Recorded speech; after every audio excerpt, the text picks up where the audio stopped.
Doctor Shyama Prasad Mukherjee. व्यक्तिगत विवरण: जन्म 6 जुलाई 1901, कलकत्ता, बंगाल प्रेसिडेंसी, ब्रिटिश भारत। वर्तमान कोलकाता, पश्चिम बंगाल, भारत। मृत्यु 23 जून 1953, आयु 51 वर्ष। श्रीनगर, जम्मू और कश्मीर, भारत। राजनीतिक दल भारतीय जनसंघ। अन्य राजनीतिक संबद्धताएं: भारतीय राष्ट्रीय कांग्रेस 1929 से 1930, हिंदू महासभा 1948 तक। पत्नी सुधा देवी। विवाह 1922, मृत्यु 1933। बच्चे 5। माता पिता: आशुतोष मुखर्जी पिता, जोगमाया देवी मुखर्जी माता। रिश्तेदार: चित्ततोष मुखर्जी भतीजा। प्राथमिक विद्यालय Presidency College, BA, MA, LLB, D.Litt. Lincoln Inn. पेशा: शिक्षाविद, बैरिस्टर, राजनीतिज्ञ, कार्यकर्ता। भारतीय जनसंघ के संस्थापक। बीजेपी BJS की उत्तराधिकारी पार्टी है, जिसने 1977 में जनता पार्टी में विलय कर लिया था। जनता पार्टी में आंतरिक मतभेदों के कारण 1979 में इसकी सरकार गिर जाने के बाद 1980 में बीजेपी का गठन एक अलग पार्टी के रूप में हुआ था। एक संक्षिप्त जीवन रेखा: 6 जुलाई 1901 को एक प्रसिद्ध परिवार में जन्मे।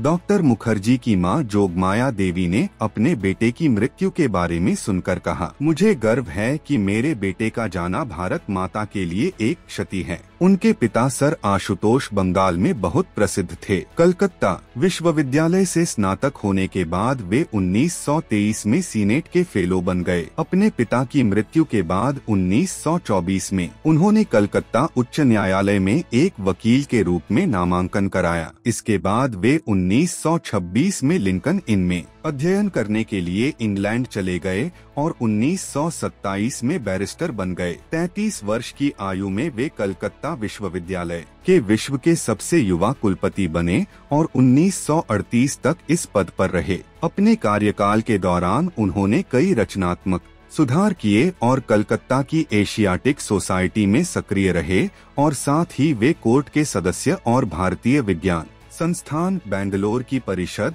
और अंतरविश्वविद्यालय बोर्ड के अध्यक्ष भी रहे। वे कलकत्ता विश्वविद्यालय का प्रतिनिधित्व करने वाले कांग्रेस उम्मीदवार के रूप में बंगाल विधान परिषद के सदस्य चुने गए, लेकिन अगले वर्ष जब कांग्रेस ने विधानमंडल का बहिष्कार करने का निर्णय लिया तो उन्होंने इस्तीफा दे दिया। इसके बाद उन्होंने निर्दलीय के रूप में चुनाव लड़ा और निर्वाचित हुए। 1937 से 41 में जब कृषक प्रजा पार्टी मुस्लिम लीग गठबंधन सत्ता में था, तब वे विपक्ष के नेता बने और फजलुल हक की अध्यक्षता वाले प्रगतिशील गठबंधन मंत्रालय में वित्त मंत्री के रूप में शामिल हुए और 1 साल से भी कम समय में इस्तीफा दे दिया। वे हिंदुओं के प्रवक्ता के रूप में उभरे और जल्द ही हिंदू महासभा में शामिल हो गए और 1944 में वे अध्यक्ष बन गए।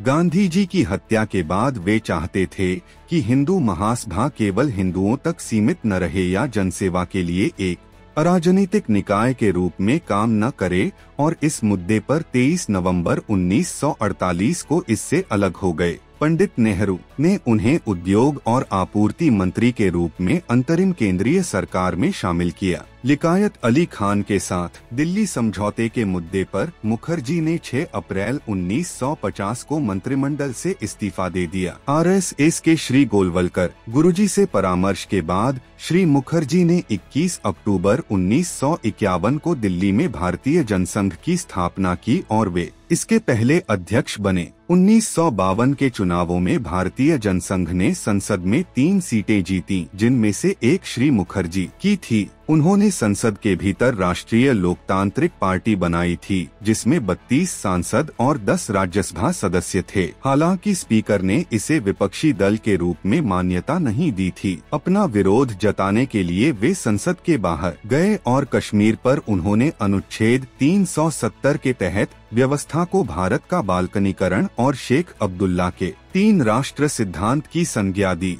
भारतीय जनसंघ ने हिंदू महासभा और राम राज्य परिषद के साथ मिलकर इन घातक प्रावधानों को हटाने के लिए बड़े पैमाने पर सत्याग्रह किया। मुखर्जी 1953 में कश्मीर का दौरा करने गए और 11 मई को सीमा पार करते समय उन्हें गिरफ्तार कर लिया गया। 23 जून 1953 को हिरासत में उनकी मृत्यु हो गई। एक अनुभवी राजनीतिज्ञ, उन्हें उनके ज्ञान और स्पष्टवादिता के लिए उनके दोस्तों और दुश्मनों दोनों द्वारा समान रूप से सम्मान दिया जाता था। उन्होंने अपने पांडित्य और संस्कृति के कारण शायद पंडित नेहरू को छोड़कर कैबिनेट के सभी अन्य मंत्रियों को पीछे छोड़ दिया। भारत ने स्वतंत्रता के बहुत शुरुआती चरण में एक महान सपूत खो दिया।